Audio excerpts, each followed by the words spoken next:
আসসালামু আলাইকুম।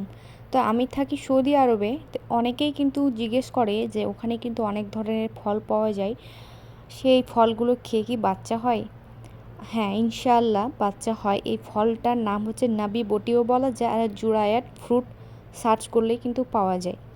তবে এই ফলটা একমাত্র সৌদি আরবেই পাওয়া যায়, আর যদি পাওয়া যায় তাহলে আফ্রিকাতে পাওয়া যায়। এই ফলটা কিন্তু অনেক উপকারিতা। আমারই একজন রিলেটিভ, তার 10 বছর বাচ্চা হয়নি, অনেক দেখানোর পর ডাক্তার বলেছে এই সমস্যা এই সমস্যা, কিন্তু এই ফলটা সে সৌদি আরব থেকে নিয়ে গিয়ে প্রায় হয়তো 15 থেকে 20 দিন খাওয়ার পর ইনশাআল্লাহ তার বাচ্চা হয়েছে, গর্ভে সন্তান হয়েছে। এখন তার ছেলে অনেকটা বড় হয়ে গিয়েছে।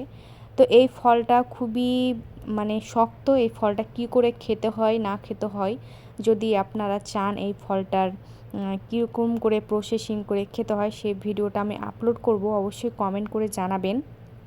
এই ফলটা খুবই ভালো, আল্লাহর রহমতে অনেকের বাচ্চা হয়। যখন এই ফলটা আমি নিই মক্কাতে, যেখানে কাবা ঘরে উমরা করতে যায় তার আশেপাশে কিন্তু এই ফলগুলো অনেক পাওয়া যায়।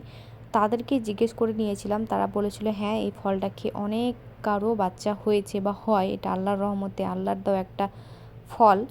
তো এই ফলটা অনেক শক্ত হয়, ভিতরে একটা নারকেলের মতো একটা জিনিস থাকে, সেটাও খেতে হয় এটাও খেতে হয়।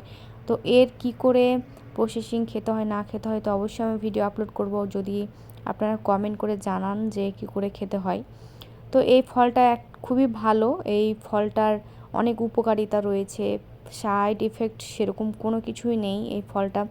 আর এই ফলটা যখন শুকনো অবস্থায় থাকে তাহলে অনেক শক্ত হয়ে যায়, আর ঝাঁকালে কিন্তু একটা আওয়াজ পাওয়া যায়।